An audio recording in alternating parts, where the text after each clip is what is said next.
Comentarios del ingeniero José Blandón Castillo. Antes, don José, anunciar que hay un cierre en la vía transísmica a la altura de Salamanca. La protesta debido a que el ministro del MOP, pues el estado de las carreteras y la poca y la imposibilidad que tienen los productores de sacar sus productos de este lugar de la provincia colonense. Gracias, Cate. Oiga, Fernando, parece que a Cate Dorande le hace bien trabajar los domingos. ¿Vio lo regia que apareció ahí en la imagen? Siempre. ¿Ah? Bien. Oiga, lo primero es lo primero. Ayer tuvimos dos eventos electorales y quiero, en primer lugar, establecer mi punto de vista con respecto al papel que jugó el Tribunal Electoral. Me parece que hicieron un extraordinario trabajo. Sí. La estructura del Tribunal Electoral y los delegados electorales a lo largo de estas dos jornadas de las primarias del Partido Panameñista y la primaria del FAT. Presidencial del FAT. Creo que fue digno de encomio. Las informaciones salieron automáticamente de las dos campañas a la velocidad. Ya a las 6 de la tarde nosotros sabíamos exactamente lo que había pasado y eso demuestra una gran eficiencia en el manejo. Felicito a los magistrados del Tribunal Electoral y a todos los trabajadores del Tribunal Electoral que hicieron este esfuerzo. En primer lugar, dos, a los delegados electorales. Fue una jornada en paz. Hubo, como siempre, los problemas normales que hay en estos procesos donde se desplazan tanta gente para votar, pero en términos generales fue una votación pacífica. Sin ningún tipo de... Sin un buen tiempo, sí. A pesar de que estamos en octubre, le hizo un 28 de octubre, bueno, para ellos. Dos, quiero felicitar al equipo de NEX, que hizo una extraordinaria campaña, cobertura periodística, todos nuestros reporteros aquí en el estudio, Cate Dorande con José Luis Ríos. José Luis Ríos, estuvieron toda la mañana y toda la parte de nosotros para llevarles a ustedes todo lo que estaba ocurriendo en todas las campañas. Después en la tarde, cuando nos tocó a nosotros, estuvimos acompañados por Sarey Pineda. Fernando y yo le brindamos la parte de la tarde con Lupe Castillero y Adair Concepción. Adair Concepción, allá en el hotel Sheraton, sí. ¿no? Y todo el equipo se desplazó para hacer un despliegue de toda la información que usted necesitaba para lo que pasó en el día de ayer. De manera que quisiera dejar esas cosas como importantes en ese trabajo y ese esfuerzo que se hace para que usted tenga la información de primera mano. Y al final usted decida. Claro. Bien. Algunas cosas importantes que ocurrieron en el día de hoy, de ayer, y vamos partido por partido. En el caso del Partido Panameñista, recuerde que para votar habían 368.000 adherentes actos para votar.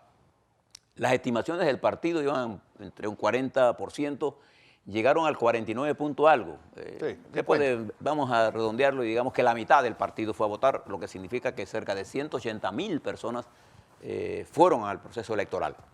Con los resultados hasta el 97%, Blandón Figueroa sacó 93.420 para el 56,77%. Estoy tomando del Tribunal Electoral el dato oficial. Mario Echelecu, 62.726 para 38.000. Para el 38,12%, una diferencia de 18% entre uno y otro. Una cosa que debo destacar fue que en el acto después que se anuncia por parte del Tribunal Electoral, se le comunica al alcalde Blandón que ha sido la persona escogida por la tendencia que se veía en ese momento y se va a iniciar el acto en el hotel. Creo que fue un acto que merece reconocimiento de parte de la comunidad y del Partido Panameñista, es que Mario Echelecu y Ada Romero se aparecen en el evento y en un acto de unidad levantan la mano del ganador. Y eso es digno de encomio y felicito a ambos dirigentes que hicieron un buen papel en este desarrollo. Pero uno se hace más grande cuando limpiamente reconoce la victoria de su adversario. Esto no ha pasado en las otras primarias. Entonces, esto es un hecho importante, por eso lo resalto. Entonces creo que con este porcentaje de votos, así como lo hicimos con las otras primarias, queremos felicitar al Partido Panameñista y a su dirección por el esfuerzo que se hizo. Para los que no saben de elecciones, esto no es un problema fácil de movilizar, porque además es costoso. Bueno, ahí tienes el FAT. Y creo que, ahora voy para el FAT, ahí hay cosas que el FAT debe analizar, pero en el caso del Partido Panameñista es justo y necesario felicitar a la movilización de todos los candidatos, porque esta fue una primaria de todos los candidatos, de toda la oferta, salvo aquellos puestos que se reservaron para futuras negociaciones políticas. Y si no se llegan a acuerdos, los que ocuparon los segundos o terceros lugares que no fueron seleccionados, ocuparían esa posición. De manera que ahora también la estructura del Partido Panameñista, una estructura que algunos decían que ya no estaba caduca, para que ustedes vean que en las guerras políticas no hay enemigos chicos. Y quiero prevenirles para un análisis que se está haciendo. Usted nunca compare los resultados de las primarias con lo que va a pasar en el futuro. Aquí, con las primarias estas, hay borrón y cuenta nueva. No es que el que quedó de primero va a quedar de primero, no. Observe las últimas dos elecciones. El comportamiento de las primarias fue exactamente igual. El PRD siempre sacó más votos que los demás. Pero las últimas dos primarias, quien ganó las elecciones no fue el PRD, la perdió. O sea, no es que el que más votos mete en las primarias es el que va a ganar las elecciones. Con la base electoral actual que tienen los partidos políticos, todos, y los independientes que están por inscribirse, con esa base electoral nadie gana unas elecciones. Nadie. Cortizo, que tiene 200.000, con 200.000 votos, nadie gana una presidencial. No. Tiene una base, sí, importante, parte de una ventaja, sí.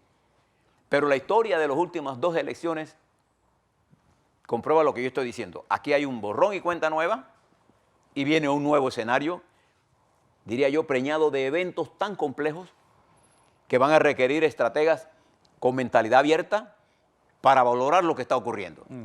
Si usted llega a simplismos, podría verse derrotado. Y ahora le explico algunas cosas que pasaron en esta primaria panameñista. Ese es un elemento que usted debe considerar. El segundo elemento que debe considerar usted es un hecho claro, fue que el presidente de la República no estuvo en el acto político, aunque entiendo estaba en el hotel, no participó en eso, y dejó que el partido tuviera su propia dinámica, porque no era el acto del presidente. Y creo que hay que felicitar a Varela por no estar presente allí, porque ese no era su acto. Ya ese es el acto de los que vienen ahora. Ese es otro hecho político que tiene usted que resaltar. El otro es el discurso del candidato. Creo que una de las cosas que los candidatos deben aprender a hacer, y debo felicitar, podrá usted tomar lo que es mi hijo, sí, es porque es mi hijo, pero más que porque sea mi hijo, creo que el discurso que él pronunció fue un discurso conceptualmente importante, porque cuando uno hace un discurso, uno tiene que dejar cosas que queden en la mente del elector. Por ejemplo, una de las frases que a mí más me gustó de ese discurso fue: los panameñistas no ganan encuestas, ganan elecciones. Porque yo no recuerdo en ninguna encuesta que haya ganado el Partido Panameñista, pero ha ganado elecciones. Es el partido que más elecciones ha ganado. Cosas de ese tipo. Creo que fue un discurso emotivo, fuerte. Alguna gente se pregunta, ¿por qué los discursos tienen que tener emotividad? Porque la política es emoción esencialmente. Y la gente tiene que sentirte a ti con un nivel de efervescencia.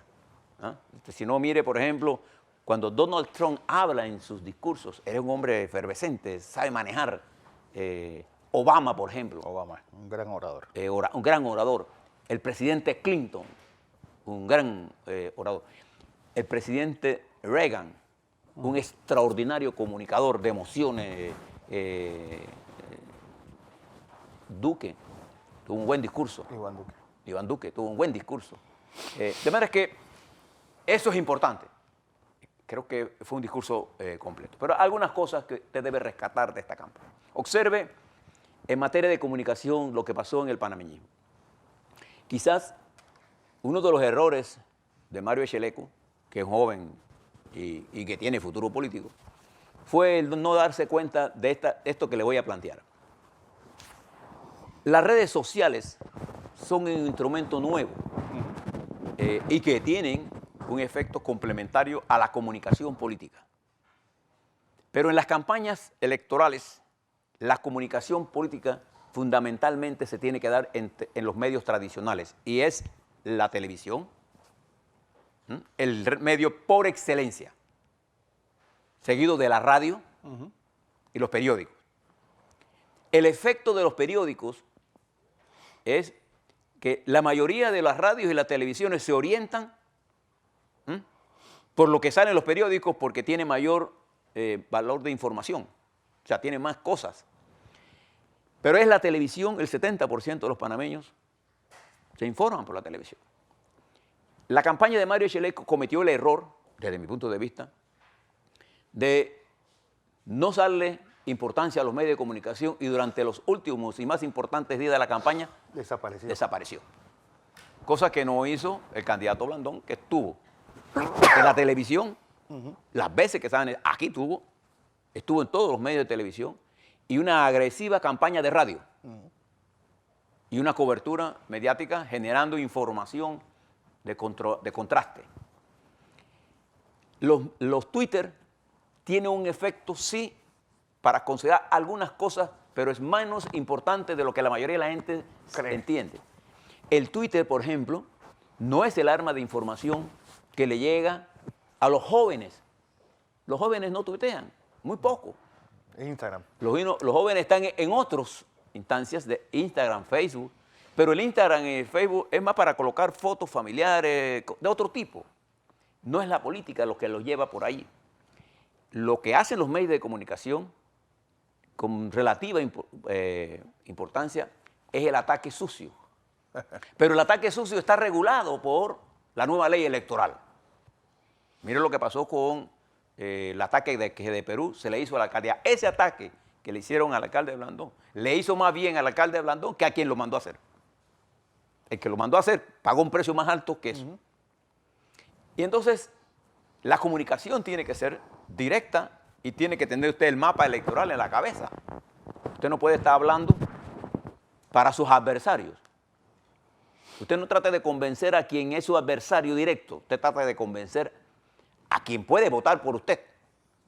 Entonces creo que el Echeleco perdió el control de esto y dejó de ir. Por ejemplo, ayer dejó de ir no vino nunca por aquí. Nunca vino acá. Y este es el medio de referencia. Por ejemplo, Saúl Méndez siempre estuvo aquí, una puerta abierta para sus puntos de vista, igual que Richard. Que Richard, igual que Blandón, igual que Nito Cortizo nunca vino por aquí. No. Y puede no seguir viniendo. Pero comete un error. Porque si él quiere hablar para los convencidos, para el PRD, entonces que siga diciendo que cuando el PRD gobierna, al país le va bien. Eso no lo cree nadie ya. Nadie cree que cuando un partido gobierna, al país le va bien. La gente cree que cuando un dirigente, un líder gobierna para todos, nos va bien a todos. O sea, hay cosas que no han entendido. Otro error que cometió Echeleco fue su matrimonio confeso con el presidente. El presidente Varela ha hecho cosas buenas, sí, ha hecho cosas malas, sí. Entonces, pero las elecciones no son sobre Varela. Entonces es un error que él cometió, que le hizo efecto. Y yo pienso que sacar de lo que le estoy planteando a ustedes es que ahora, de todas las campañas, usted va a sacar una lección. Fíjese que a la altura actual, y el hecho del panameñismo ayer aparecerse con el primero, segundo y tercero, cierra la brecha, cosa que todavía el PRD, a pesar de haber tenido su primaria, no ha logrado hacer ni con Zulay ni con Ernesto Pérez Valladares. Ni tampoco el CD. Ni tampoco lo ha hecho el CD. Y esto, al no ceder, entonces, ¿qué se fue? Las fisuras se van produciendo, y particularmente porque estamos en medio de una campaña electoral con una gran guerra política interna, que va produciendo nuevos y dinámicos escenarios. Entonces, es la innovación y el entender la dinámica electoral. Pero yo veo que muchos candidatos les gusta el call center en anónimo, les gusta el tuit de ataque. Observe lo siguiente, las guerras de los tuiteros, los tuiteros que son, digamos, llamados la sociedad civil, ¿a cuántas manifestaciones han logrado exitosamente hacer? Ninguna. Solo el parqueo que se hizo una vez. ¿Te acuerdas? El 9 de enero. El 9 de enero, más nada. Pero de ahí para adelante, ¿por qué? Porque el Twitter no se hizo para eso. El Twitter es una forma de comunicación, de llevarnos, conversar, pero en forma respetuosa. Cuando tú usas el Twitter con insultos y utiliza bots, es decir, máquinas respondiendo, es una bobería. No pierdan el tiempo contestando Twitter, pendejos.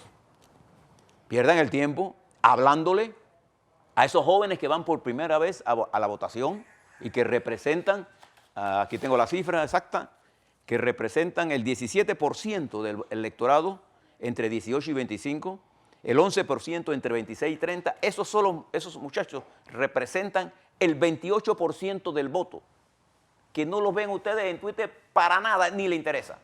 Pero sí lo ven ustedes en la televisión, sí lo ven ustedes en su imagen, sí lo ven ustedes haciendo. Y recuerde siempre, una declaración vale menos que una acción. Porque hay mucha gente que le gusta decir lo que quiere que yo haga, pero hace exactamente lo contrario a lo que me dice a mí que yo haga. La gente es más inteligente. El electorado panameño es inteligente. Cerrado este capítulo de las primarias, todo aquel que pretenda que el que va de primero en la primaria ganó la elección está bien perdido. Nada más tiene que mirar el resultado de las primarias de los últimos 2 quinquenios. El de Balbina, el de Juan Carlos Navarro, y se dará cuenta que ambos tuvieron casi en los mismos márgenes y perdieron abrumadoramente la elección. Balbina perdió con Ricardo Martinelli por la votación más alta de la historia para un candidato presidencial con el 60 y tanto por ciento. 60.1 contra 38. Es la primera vez en la historia nacional que un presidente sacaba ese porcentaje de votos. Bien, la siguiente primaria, la primaria de cambio del FAT. Observe que ellos tenían 36.400 votantes. Solo votó el 8,7%. Fíjese el error que cometieron. Los partidos políticos, mi querido Saúl y mi querido amigo Morales, no son sindicatos. Usted tendría que, con 34.000, usted tenía que saber, tener el directorio de ese partido y hablarle. Entonces se dedicaron fue a hablarle a las elecciones. Dieron el paso siguientes antes de subir el primer y segundo escalón. Primero había que ganar la primaria y después íbamos a la campaña. Ellos fueron a la campaña y se olvidaron de la primaria, por ejemplo. No tengo la menor duda que si Morales hubiera tenido el listado de los inscritos y le hubiera hablado a ellos persona a persona, hubiera hecho un mejor trabajo. Pero él no le hablaba porque probablemente ni siquiera tengan los teléfonos ni las direcciones de quien están inscritos. Ahí no votan los sindicalistas. O sea, en esta elección no refleja el poder del sindicato de Suntrax, no. Este poder lo que demuestra es que los candidatos no conocían el listado ni tenían cómo encontrarse con sus inscriptores. Esto le va a pasar a los independientes. Sí. Los independientes piden miles de votos y al final le firman y no se dan ni cuenta ni quiénes son. Sí. Y el 56% de los que le están dando el voto a esos llamados independientes están en los partidos políticos. Como ya la nueva ley. No renuncias No renuncias tú. Yo puedo ser PRD y votar por Fernando, por ejemplo, para candidato independiente, y yo sigo siendo PRD. Antes no era así. Antes, cuando yo le daba el voto a él, cuando le daba la firma. Le daba la firma. Yo dejaba de ser miembro del partido. Pero la nueva legislación quitó eso y más de la mitad de las firmas independientes proceden de partidos políticos. Pero yo le puedo asegurar que ningún candidato independiente tiene listado por teléfono de a quién le firmaron y cómo montar con ellos una estructura. Eso le pasó al FAT. Es una cosa que es elemental y creo que en la próxima campaña lo tendrán que mejorar sustancialmente. Pero el segundo punto, el nivel de comunicación. Esta era la campaña interna. Y los pueblos no se mueven electoralmente hablando si no conocen tu historia. La historia de Saúl como dirigente sindical, nadie la puede cuestionar, un hombre que ha salido a defender lo que tiene que defender, pero un sindicato no es el partido, ni se maneja exactamente igual, se maneja exactamente lo contrario.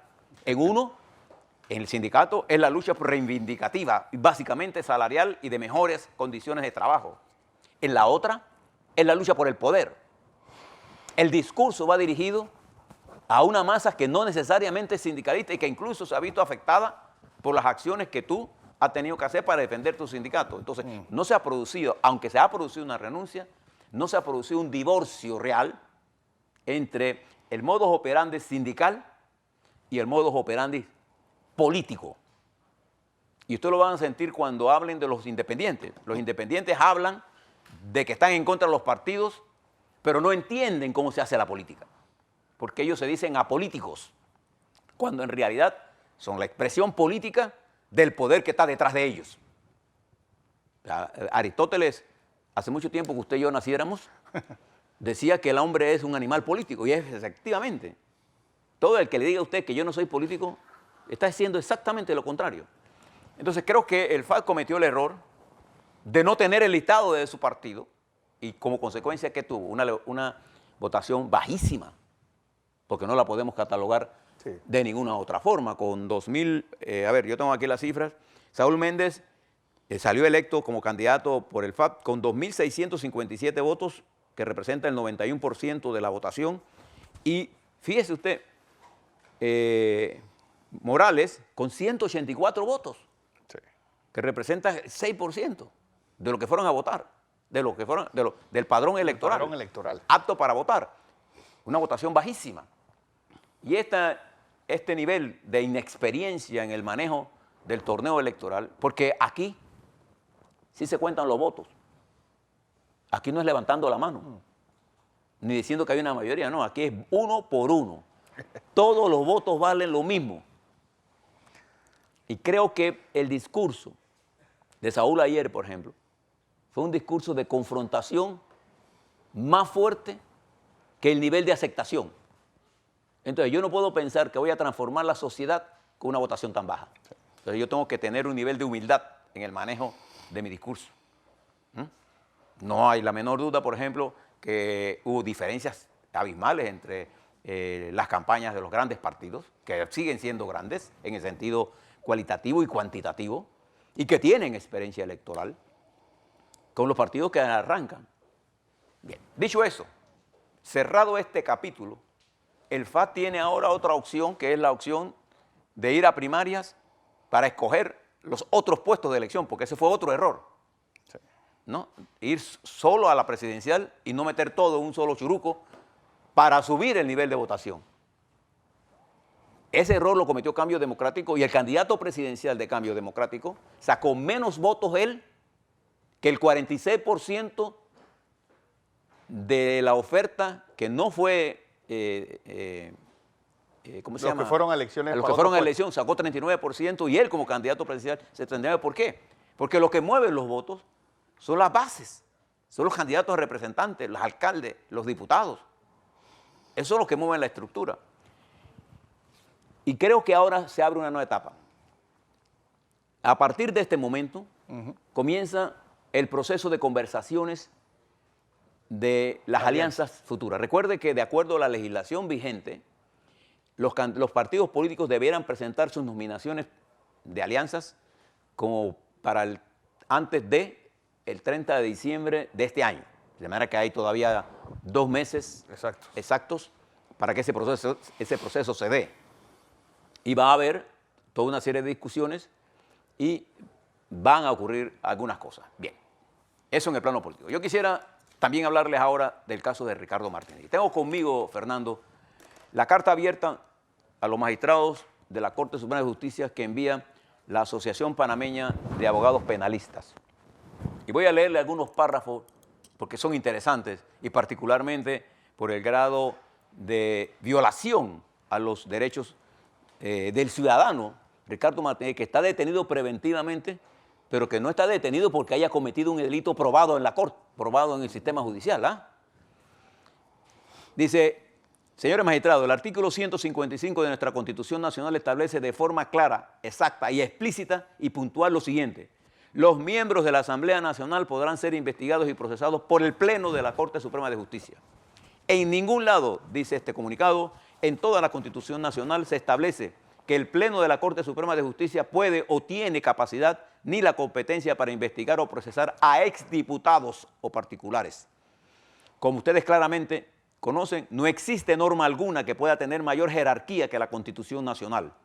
Esto tiene que ver mucho con la teoría del señor magistrado Mejía, que dice que la Constitución no es detallada. Mira qué clase de torpeza. Es decir, no podría una ley o norma inferior plantear algo distinto a la Constitución Nacional, existiendo en todo caso el control constitucional. Por si lo anterior fuese poco, el momento de la renuncia del exdiputado y el expresidente Ricardo Martinelli se produce inmediatamente al momento se produce la pérdida de competencia del Pleno de la Corte Suprema de Justicia por motivo de la calidad de las partes. Esto está en la Constitución, esto está en el artículo 31 del Código Procesal, 315 del Código Procesal Penal, 31, perdón. Necesario, aclaro al público, que perdida la competencia, atendiendo a la calidad de las partes, no tiene nada que ver con la prórroga de la competencia por voluntad de las partes, como erróneamente ha hecho el juez de garantía.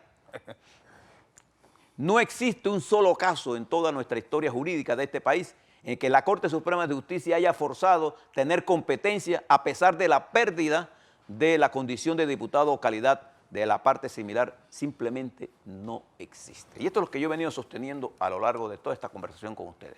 A Ricardo Martinelli se le están violando todos sus derechos. Y ayer, sábado, ¿cuándo fue? Ayer fue víctima de una intoxicación. Ricardo Martinelli ha estado 17